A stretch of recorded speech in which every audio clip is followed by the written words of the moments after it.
Dengan menggunakan truk, massa yang berjaga berupaya menghalangi pelaksanaan eksekusi yang dilakukan Pengadilan Negeri Surabaya di Gudang Jalan Raya Kenjeran, Surabaya, Jawa Timur.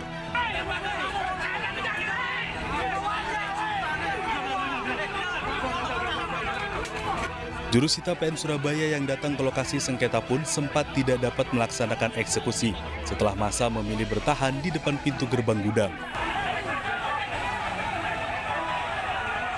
Kericuhan pun pecah setelah puluhan personil kepolisian membubarkan barikade massa.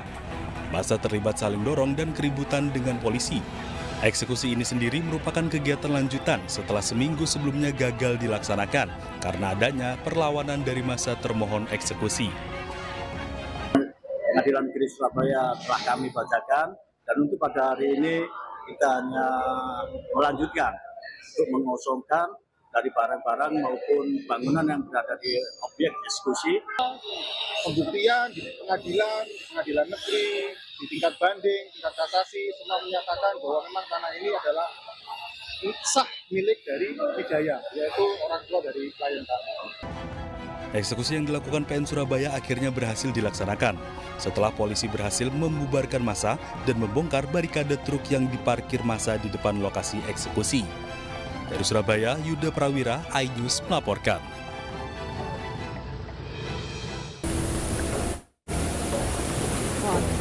Air luapan Sungai Cisanggarung memasuki area parkiran motor di pabrik sepatu di Desa Sidaresmi, Kecamatan Pabedilan, Kabupaten Cirebon. Derasnya aliran air ke lokasi parkiran yang lebih rendah membuat ribuan motor pegawai yang terparkir tak bisa diselamatkan.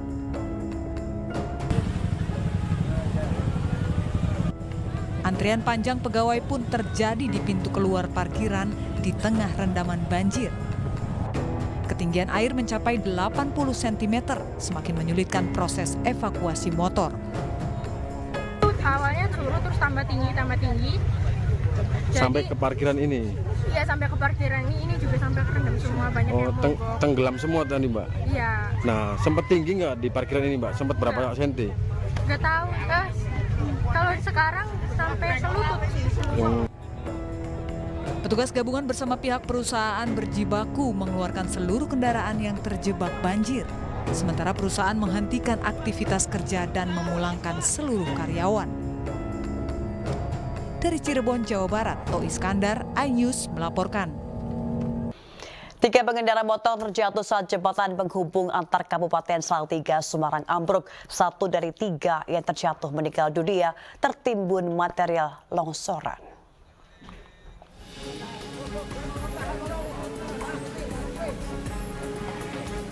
Proses evakuasi 3 korban pengendara sepeda motor yang terprosok dan terjepit di antara puing jembatan ambruk dilakukan tim gabungan dari Polres, Kodim, dan BPBD Kota Salatiga Rabu siang. Meski sempat kesulitan, namun 2 dari 3 korban beserta 2 sepeda motor akhirnya berhasil dievakuasi petugas. Ketiga korban jatuh ke dalam sungai setinggi 10 meter saat melintas jembatan penghubung Kota Salatiga, Kabupaten Semarang, Jawa Tengah. Ketiga korban langsung dibawa ke rumah sakit terdekat. Namun naas, 1 korban meninggal dunia tertimbun material longsoran. Kejadian pada hari ini diawali dari kurang lebih tadi malam jam 2, jembatan itu sudah putus dan ada 1 korban yang jatuh tapi bisa terselamatkan. Dan setelah itu ada korban lagi 2 orang dan bisa terselamatkan yang 1 orang, tapi yang 1 meninggal dunia. Kejadian jam berapa itu, Pak? Kejadian awalnya sekitar jam 2 malam dan ada laporan lagi korban masih di bawah itu kurang lebih sekitar jam 5 pagi. Berarti bawah sekitar 3 jam? Kurang lebih. Berarti diduga itu korban lewat pas jembatan putus? Jembatan putus. Itu korban total berapa jadi yang masuk? 3 orang, yang 2 selamat, yang 1 meninggal dunia.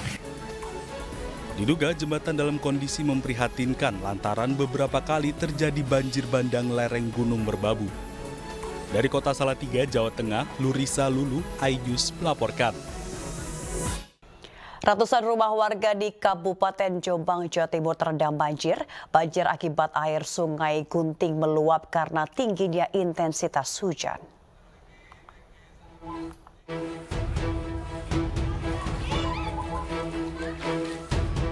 Ratusan rumah warga terendam banjir di Desa Kadimangan, Kecamatan Mojo Agung, Kabupaten Jombang, Jawa Timur, Rabu pagi. Banjir terjadi akibat luapan air dari Sungai Gunting yang berada di sekitar Desa Kademangan. Ketinggian banjir bervariasi mulai dari 50 cm hingga 1,5 meter. Meski ketinggian banjir cukup signifikan, namun warga enggan mengungsi ke tempat yang lebih aman. Hujan sejak sore sampai malam tidak berhenti. Akhirnya sungainya meluap dari Sungai Gunting sama Pancir. Airnya meluap ke pemukiman? Iya. Bu, untuk ketinggian air di dalam rumah sama di luar berapa? Sekitaran 70-80, kalau luar ya sekitaran 2 lebih. 2 meter lebih. Ini memang sering terjadi banjir, Ya, Ibu? sudah langganan. Hampir Banjir. Banjir setiap musim penghujan. banjir terus? Banjir. Warga berharap pemerintah Kabupaten Jombang serius menangani penyebab banjir yang rutin merendam pemukiman warga agar tidak terus terulang. Dari Jombang, Jawa Timur, Mukhtar Bagus, Ainus melaporkan. Pasca diguyur hujan deras, ribuan rumah di 5 kecamatan di Kabupaten Cirebon, Jawa Barat terendam banjir. Meluapnya air sungai mengakibatkan aktivitas warga lumpuh total.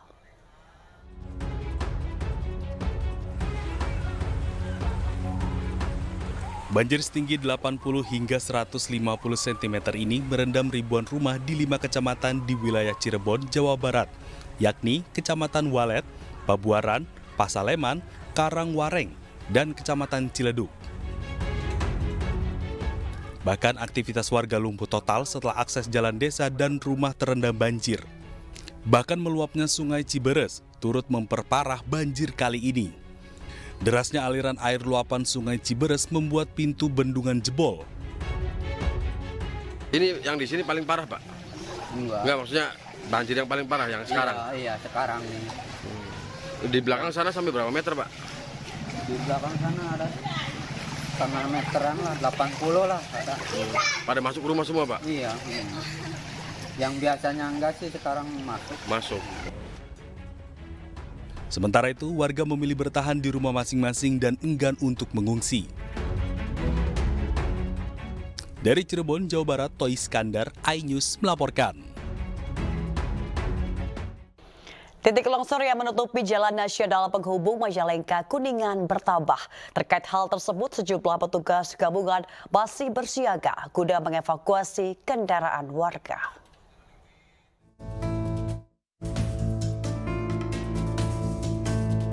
Beginilah kondisi titik longsor di Jalan Penghubung Majalengka Kuningan di Desa Sindang Panji, Kecamatan Cikijing, Majalengka, Jawa Barat. Material longsor nampak menutupi ruas jalan. Terlihat material longsor dari titik pertama menutupi ruas jalan yang di bawahnya dan menimbulkan titik longsoran baru. Semula titik longsor berada di 3 lokasi, namun berdasar pantauan drone milik BPBD, pada Rabu pagi, kini titik longsor bertambah menjadi 4 titik. Memang kondisi jalan di sini berkelok-kelok sehingga longsoran ini terjadi pada level jalan yang atas dan menimbun level jalan yang di bawahnya. Tadi malam informasi terakhir 3 titik karena memang kondisi kita tidak bisa ke lokasi, tetapi hasil pengamatan drone pagi ini bertambah menjadi 1 menjadi 4. Sementara itu, petugas gabungan TNI dan Polri serta BPBD Majalengka masih bersiaga di lokasi longsor untuk mengevakuasi kendaraan warga. Dari Majalengka, Jawa Barat, Muhammad Zeni Johadi, iNews melaporkan. Pemirsa, Gunung Semeru di Lumajang, Jawa Timur kembali erupsi dengan menyemburkan kolom abu vulkanik setinggi 800 meter dari puncak. Letusan Gunung Semeru disertai guguran material vulkanik dengan jarak luncur 1000 meter.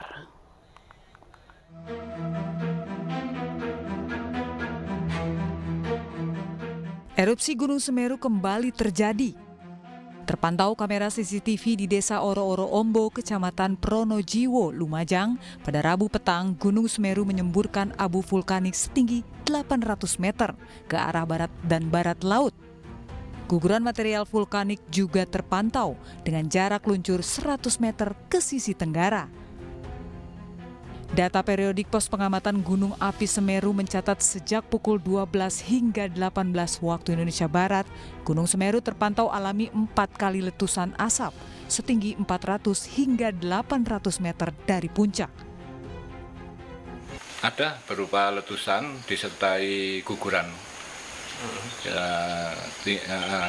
Kolom asapnya kurang lebih 800 sampai 1000 dan untuk gugurannya diperkirakan tadi sepengamatan kami kurang lebih 1000 meter meluncur dari bukaan kawah. Dari bukaan kawah. Untuk luncurannya ke arah mana? Ke arah tenggara, arah Besuk Koboan. Besuk Koboan ya. Petugas Badan Penanggulangan Bencana Daerah Kabupaten Lumajang mengimbau masyarakat yang bermukim di kaki Gunung Semeru untuk selalu waspada. Selain bahaya awan panas guguran, banjir lahar Gunung Semeru juga masih berpotensi terjadi. Dari Lumajang, Jawa Timur, Yayan Nugroho, iNews melaporkan.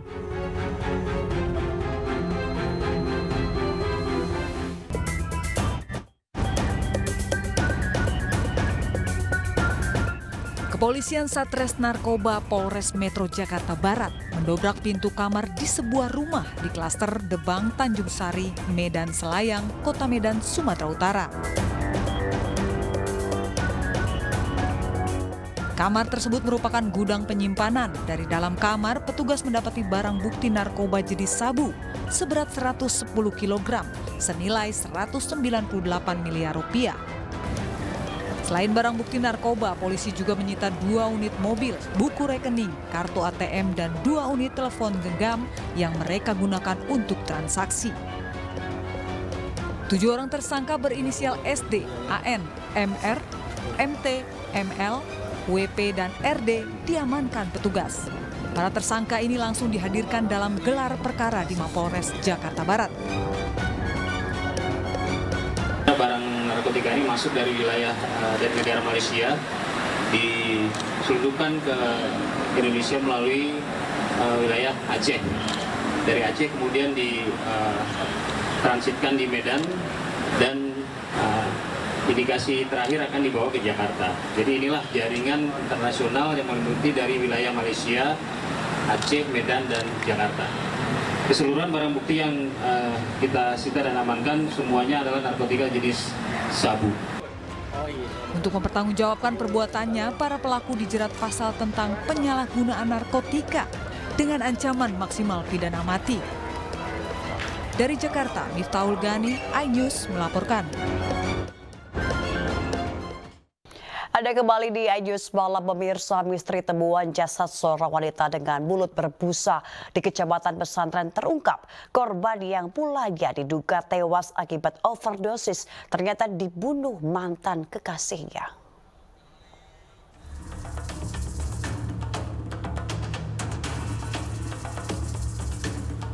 FA, warga Kecamatan Wates, Kabupaten Kediri, Jawa Timur, digelandang petugas Satreskrim Polres Kediri Kota, Jawa Timur. FA merupakan pelaku pembunuhan terhadap mantan kekasihnya Yolanda Putri dengan cara meracuni korban memakai sianida. Bahkan diketahui pasca dibunuh, pelaku juga memperkosa korban serta membawa kabur uang dan handphone milik korban. Aksi tersebut terjadi pada Minggu 18 Februari 2024, namun jasad korban baru ditemukan Selasa 20 Februari 2024. Jadi berawal dari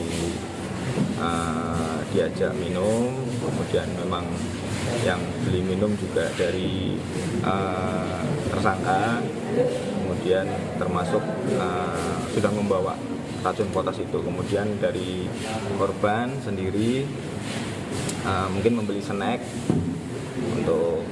termasuk untuk acara tersebut.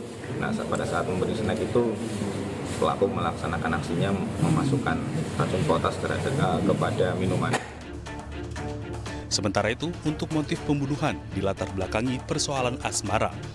Lantaran pelaku cemburu mantan kekasihnya telah memiliki pacar baru dan akan segera menikah. Kini guna mempertanggungjawabkan perbuatannya, FA dijerat dengan pasal 340 KUHP tentang pembunuhan berencana dengan ancaman penjara seumur hidup atau hukuman mati.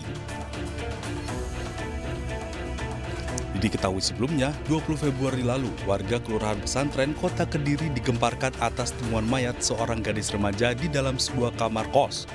Mulanya, sang gadis diduga tewas akibat overdosis lantaran saat ditemukan mulut korban mengeluarkan busa. Dari Kota Kediri, Jawa Timur, Afnan Subagio, iNews melaporkan. Polisi menetapkan Haryanto, terduga dukun santet di Ciputat, Tangerang Selatan sebagai tersangka kepemilikan senjata api. Selain senjata api, polisi juga menyita puluhan butir peluru serta 1 buah granat aktif.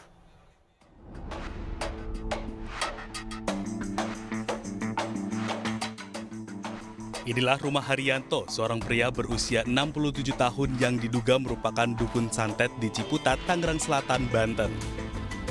Rumah Haryanto digerebek pada Senin, 4 Maret lalu, usai mendapat informasi dari salah satu warga yang menemukan foto dirinya tertusuk jarum dalam salah satu ruangan di dalam rumah. Saat melakukan penggerebekan, warga juga menemukan sejumlah foto tetangga Haryanto, foto prajurit TNI, hingga pejabat Tangerang Selatan dalam kondisi yang sama. Tidak hanya itu, 2 pucuk senjata api, 1 buah granat, serta puluhan butir peluru juga ditemukan warga dalam rumah Haryanto. Usai penggerebekan oleh warga, tim Gegana Polda Metro Jaya melakukan penyisiran. Hasilnya, selain foto warga yang ditusuk jarum, polisi menemukan 2 senjata api jenis revolver dan defender, 2 buah magasin, 6 butir peluru revolver, 2 dus peluru kaliber 6,35 mm berisi 18 butir, 2 dus peluru kaliber 7 mm berisi 41 butir, 2 dus peluru kaliber 9 mm berisi 19 dan 25 butir, serta 1 buah granat nanas aktif. Jadi tindak pidana kedapatan memiliki atau menyimpan senjata api tanpa izin. Awal mula kejadian berdasarkan informasi dari warga atau masyarakat bahwa ada seseorang laki-laki yang diduga paranormal atau dukun. Dengan informasi tersebut, rumah terduga dukun digerebek oleh warga. Lalu piket Polsek Ciptim dipimpin oleh Pawas melaksanakan cek TKP. Kemudian di tempat kejadian berhasil diamankan seorang laki-laki dan barang bukti berupa 1 pucuk senjata api jenis revolver beserta beberapa butir peluru. Sementara itu, pelaku saat ini telah diamankan dan menjalani pemeriksaan di Mapolsek Ciputat Timur untuk penyelidikan lebih lanjut.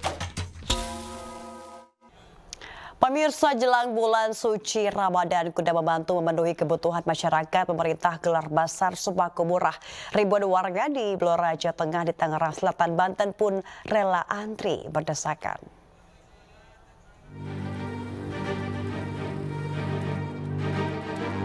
Ribuan warga rela antri berdesakan demi dapat membeli beras murah dari Bulog pada hari ini di Blok T, Blora, Jawa Tengah.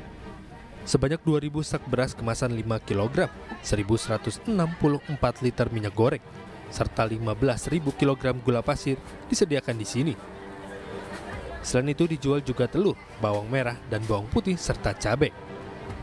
Meski sudah mengantri dari pagi, ribuan warga ini harus bersabar demi membeli beras murah seharga Rp51.000. Ya, karena pengen beli beras, Mas. Nggak punya beras ini. Oh, beras mahal apa gimana? Beras mahal. Berapa Bu kalau di pasar? 15.000 sekilo, Mas. Kalau di sini berapa? Oh, di sini ya, di sini 10.200 1 kilo. Diketahui, Dinas Ketahanan Pangan dan Pertanian Blora, Jawa Tengah menggelar gerakan pangan murah jelang Ramadan guna menstabilkan harga beras.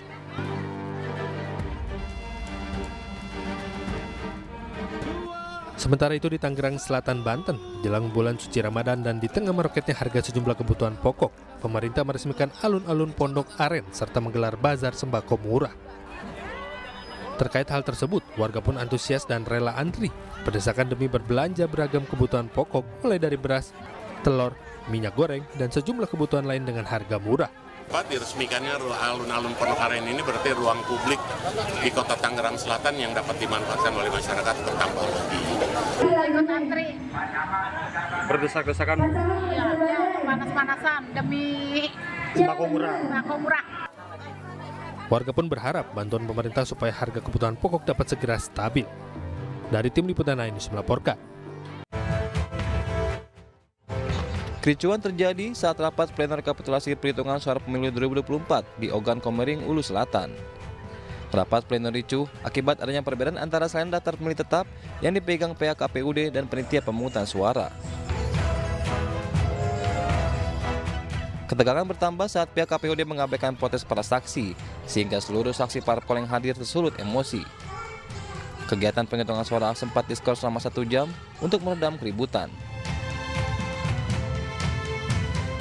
Dari beberapa kecamatan ada bukannya sesuai dengan di video, bukan ada apa-apa itu, melainkan di situ ada kesalahpahaman bahwasanya dalam penyingkronan data daripada saksi dan PK itu masih ada kekeliruan. Namun alhamdulillah semuanya itu dapat kita selesaikan. Kami selaku pengawasan pada malam itu menyaksikan langsung bahwasanya yang terjadi di rapat pleno tingkatan kabupaten itu hanya kesalahpahaman ataupun miskomunikasi.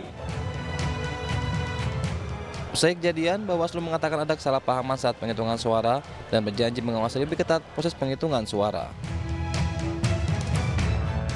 Dari Muara II, Kabupaten Ogan Komering Ulu Selatan, Sumatera Selatan, Teddy Hendrawan, iNews melaporkan.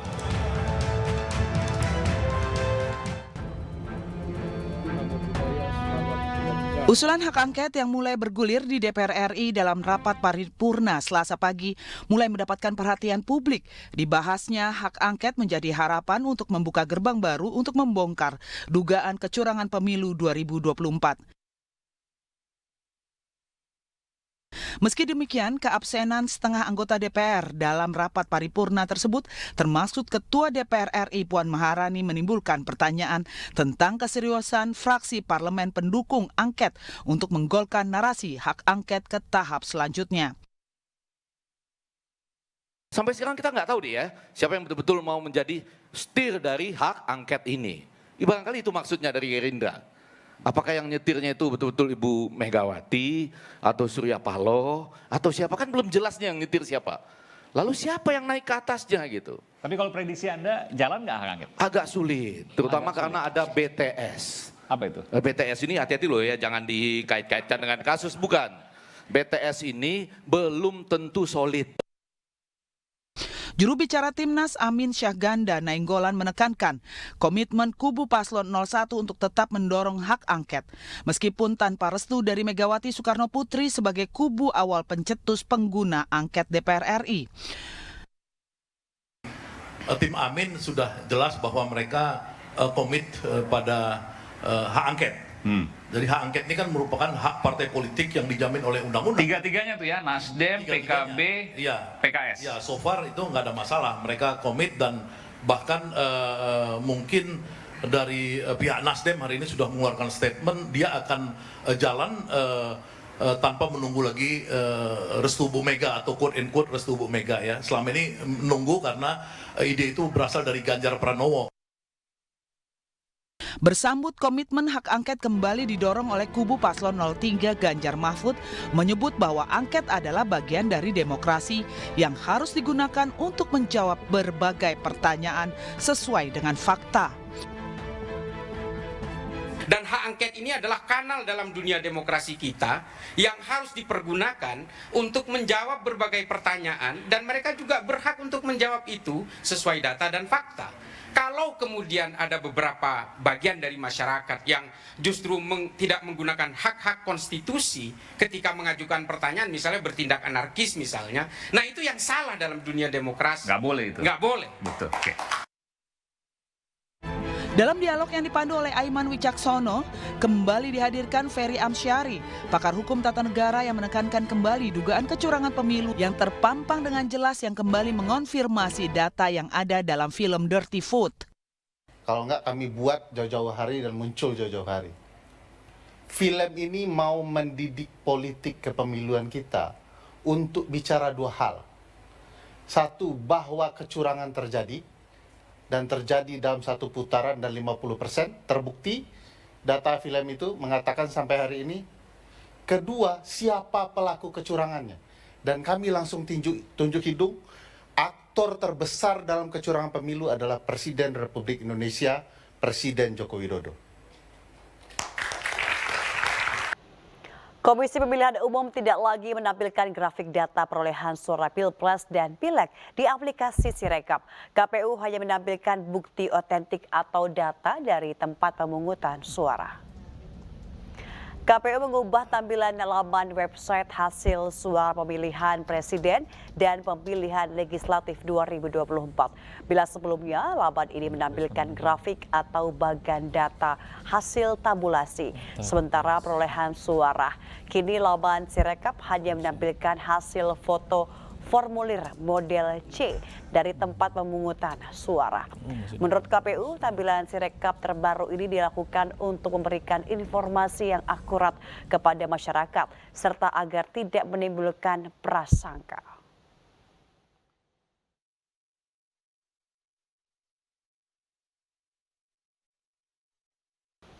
Kediaman Ketua Umum PDI Perjuangan Megawati Soekarno Putri dibanjiri karangan bunga. Karangan bunga berdatangan sejak pagi hingga petang pada Selasa 5 Maret.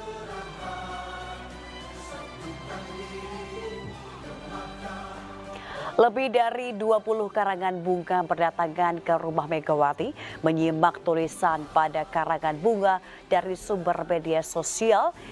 @egemoyan ini terlihat pengirim menyemangati dan mendorong Presiden kelima RI itu untuk setia menjadi banteng yang mengawal demokrasi dan cita-cita reformasi 98. Pengirim karangan bunga ini beragam, mulai dari komunitas persatuan alumni dan tidak sedikit mewakili pribadi atau perorangan.